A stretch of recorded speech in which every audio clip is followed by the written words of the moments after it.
Hey everybody, please make sure that you have in front of you the lessons 3.2 and 3.3 separate worksheet. It's not in your packet, this is something separate, as well as your compass and a pencil. Okay, so we have two goals today. We're going to learn how to construct a perpendicular bisector and also learn what that is, as well as just a plain old perpendicular. It doesn't have the word bisector with it, so we'll see the difference between the two. So this is kind of your first round at constructing these. You can also use this as a practice video if you need kind of a reteach on how to construct these. This will be on Schoology for you. Okay, so vocab first. Let's look at a perpendicular bisector. We know both of those words individually. Let's just put them together. So to be able to bisect, we need to start with a segment. We're going to bisect, which means we need the middle. I'm just going to, and feel free to just sketch right now. I'm just going to eyeball where I think the middle is, but I'll put my tick marks on there to show that, hey, I want that to be the midpoint. And then it needs to be also perpendicular. So we're going to take some object. It could be a ray, a segment, a line. Take your pick. I'll maybe just start with a line for now. And it needs to be perpendicular. So this is kind of a 2-in-1. It is perpendicular to that segment, and it happens to pass right through the middle. So we're going to try to construct that now. Now, there's a special property, and we'll talk more about this when we're together, but there is a special property that says if you take any point on that perpendicular bisector, I don't know if I'd write this on your notes, just watch me for a second. So for example, this point right here, let me just call it A. It is the same distance away from each endpoint. But I could move that point anywhere. Obviously, the middle is equidistant from the endpoints. So is a point up here. It's equidistant from the endpoints. So any point on there is, let's fill in the blank, equidistant, means the same distance, basically equal distant, but it's spelled a little bit differently, from the endpoints. So that is that idea right there, that conjecture is what's going to help us figure out how to do this as a construction with just our compass and straight edge. Okay, so we are going to we'll do the construction first. We'll come back and fill out the steps, and then you can kind of use what you need as a practice. All right, now we need a segment to start. So go ahead and take your straight edge. Remember, we took the straight edge pledge. Straight edge. I have a little tool on my board, but use a straight edge. Can you draw a little segment for me? We can, I guess we'll call the endpoints A and B, just so we can talk about them. Remember, the letters are not the priority right now while we're constructing. Now, here's what we're trying to find. Points that are equidistant from the endpoints. And if I could find two of them, then I'll know exactly where my line should fall. So imagine I could find point A and, I don't know, let me go back up here to the top and call this one B. So if I can find a point like A and B, then I'll know, oh, my perpendicular bisector is just going to go right through them. So let's think about points that are equidistant from A. I'm going to take my compass. Now remember, when I do this to my compass, I kind of open it up wider. That's just the same as you moving your slider, right? So let's go ahead and put our compass on A. Now I'll tell you why in a second, but I want you to just adjust your slider so that it is past where you think the halfway point is. So if you're picturing the midpoint is kind of here, past that. Now, if I draw a big arc right now, everything on this red arc is equidistant from point A. Those would be radii, right? If I connect A to the circle, that's a radius. If I draw a radius somewhere else, it's still the same size. So now what I'm going to do is, let's just do that same thing on B. What's really important here is that you do not adjust your compass slider, your compass setting. So now I'm going to do the same thing. I'm just moving over to the other side. Everything on this blue arc is equidistant from B. But remember, what we're looking for is something that's equidistant from both. Do you see them? Here they are. Here's an intersection point. Here's an intersection point. Because those points are on both arcs, they're equidistant from both endpoints, so they will fall on the perpendicular bisector. So now we're going to go ahead and just take your straight edge again and just connect from one straight down to the other. And what we just found is really two things. This is kind of a 2-for-1 construction. We found the midpoint, so you can put little tick marks on here. I'll let those arcs are kind of in the way. And it happens to be perpendicular. So anytime you're trying to do really one or the other, construct a perpendicular or find a middle, that is one option for you. Okay, so let's do a quick little recap of the steps that we just went through, and we'll try to write these out. That way you can use them as a guide. Okay, so we have our segment to start. We're going to set our compass to more than halfway. That's what step 2 says. And then we're basically just drawing 2 arcs. We'll split this apart. So we're going to say, put the compass on one endpoint. Okay, put the compass on one endpoint.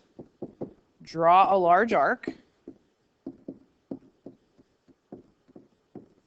If we make it too small, what will happen is we won't get those intersections. They'll kind of fall short of each other.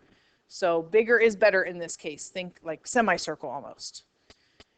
And then we just do the same thing, but we switch our compass to the other endpoint. But here's the important thing. We cannot change that slider setting. We need this equidistant aspect. We don't want to adjust the radius. So I'm going to emphasize here, without adjusting compass. Let's just repeat on other endpoint.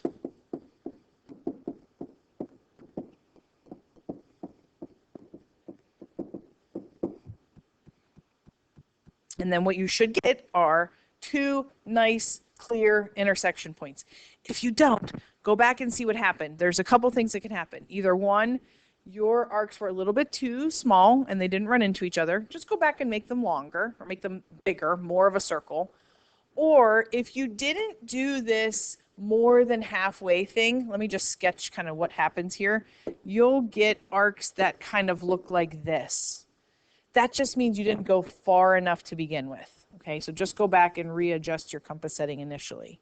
Okay, but once you do get those 2 intersection points, we're just going to draw the perpendicular bisector through them. So last step is to just draw, with the straight edge of course, the perpendicular bisector through, I'm going to call them the 2 arc intersections.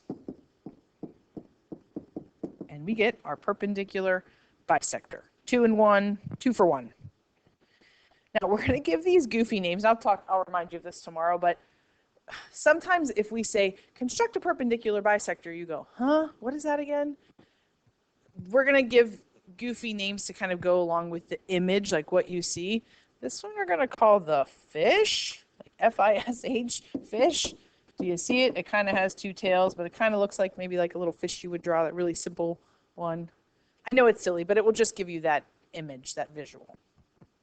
Okay, next one, a plain old perpendicular. Does not have the bisector part. So let's start with a segment again, and this is just a sketch to start. But here's the difference. It doesn't have to go through the middle. So I could put one way over here. That's a perpendicular. I could put one through what at least looks like the middle. Maybe it is the middle. That's fine. That's a perpendicular. Put one way over here, and I'm just doing different objects. One's a line, one's a segment, one's a ray. As long as it's perpendicular, it fits in this category. Now, here's why we care about these. If you were to measure from a point to a line, imagine if you were measuring from where you're sitting in your desk up to the front board. You would go straight to the board, right? Well, when we say straight there or straight to it, we really mean perpendicular. So that's how we measure distances, is by using perpendicular segments. So they really come in handy. Okay, so the shortest distance from a point to a line is measured along the, let's use our symbol here, perpendicular segment from the point to the line. So there will be lots of times when if we're talking about distances, we might do this perpendicular construction to be able to figure out where should I measure that distance. Okay, this one, let's start with a line. Again, use your straight edge. I'm going to make this look like a line this time. You can put arrows on the ends just to remind ourselves, hey, that keeps going, because I want to emphasize this doesn't have to go through the middle. A line doesn't have a middle anyways. And then pick a point P that really does kind of feel off center. I'm just going to maybe put mine there.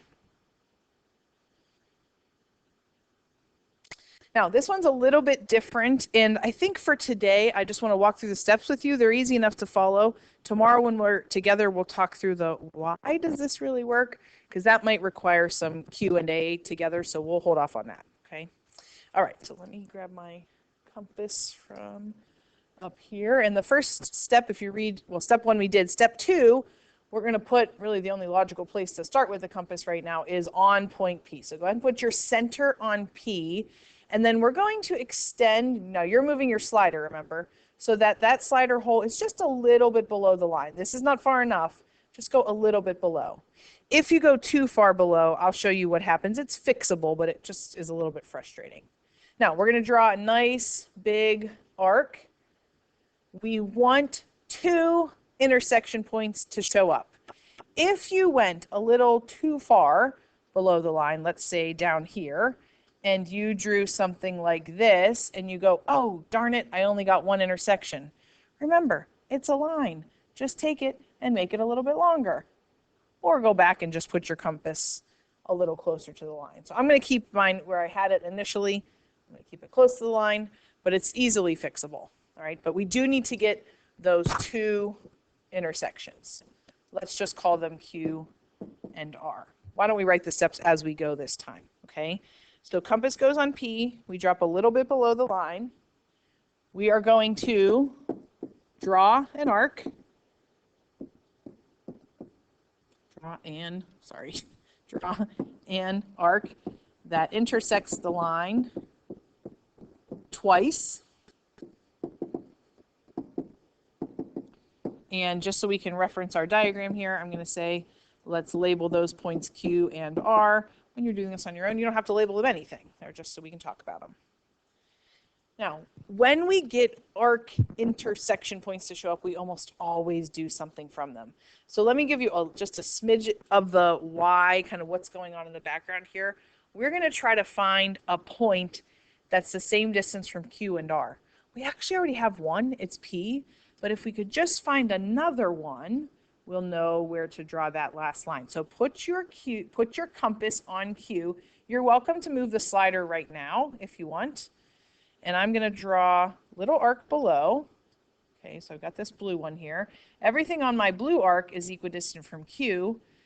I also want it to be equidistant from R. So let's just do a little switcheroo here. Do not adjust your compass slider at this point, because I want to be equidistant from Q and R. So everything on this green arc is equidistant from R. And this intersection, let's just call that S, is equidistant from Q and R. But so is P. That's kind of what we're looking for. Let's go ahead and connect those, whatever kind of object you want, line, ray, segment, doesn't matter. We're going to go from P to S. This little, whoops, I can't, they're stuck together. So S is that point right there. Now that is a perpendicular. It's perpendicular to the whole big line. If you look at just from Q to R, it actually does bisect from Q to R. We're kind of doing the fish, but it looks different. We'll talk more about that tomorrow. Let's write down the steps. Okay, so we got our first big arc, and then from those intersection points, so let's say put the compass on Q. We're going to draw an arc below. And then we do the same exact thing on R. Repeat with the same setting, same compass setting, no adjusting the slider. On point R, I'm just going to put here, label that intersection S. And I think once you see that, you'll know that final step, but really we're just now going to draw the perpendicular, which would be, mine's a ray. You could label this whatever you want, but I'm going to just say draw ray PS. Okay, make sure you throw that right angle box on there just to remind yourself what that's doing. This one we're going to call the anchor. I don't know, do you see it? That red thing is like a boat, and the blue and the green are the anchor below it. Again, just a silly name just to help you bring kind of the visual aspect in. Okay, your instructions now are turn to the back. All we're going to do is practice these, 3 of each. If you feel good enough, the note sheet's good, I can practice them, great. You're on your own, get those done. If you would like to re-watch, open up Schoology, put your earbuds in. You can watch any part of that, or work with a friend. They can help you through it. But the goal is to get these practice problems done. If you don't finish in class, those are your homework. Okay? I'll see you guys tomorrow. Thanks.